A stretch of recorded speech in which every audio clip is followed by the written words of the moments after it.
એક ભાઈની કમેન્ટ આવી હતી કે બળી કેવી રીત બને, તો તમે કહેશો એના વિશે? હા, કેવી રીત બને? જો પહેલાં તો એક ગાય હોય, પછી ગાય વિહાય ને વાસરડું નાનું થાય ને એટલે એને શીરું ઉતરે, એ બધું આપણે આંસળમાંથી કાઢી લેવાનું, પછી એને ઘડીક મૂકી દેવાનું. પછી પહેલું ખીરું હોય આ એની બળી થાય. એને દૂધ લેવાનું, દૂધ પીળા નીકળે પીળું, પછી એને થોડીક ખાંડ નાખવાની, ખાંડ નાખી હલાવી અને એને ગરમ પાણી મૂકવાનું. પછી ગરમ પાણી મૂક્યા પછી અંદર એક ટુરર મૂકવાનું, પછી એની ઉપર મૂકવાની અને બળી થઈ જાય.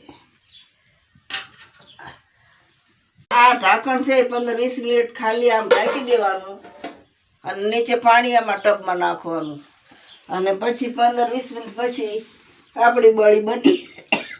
માં બળી બની ગઈ? હા, બની ગઈ. કેવી બની બતાવો તો. સરસ બની. જો આ બની બળી. હવે આના ટુકડા કરવાના, ચોરસ ખાના પાડી દેવાના. આપણી બળી બનીને તૈયાર થઈ ગઈ છે. તમને ગમ્યું હોય તો કોમેન્ટ કરજો, 1-2 જણાને શેર કરજો અને આ વિડીયો ગમે તો અમને કહેજો.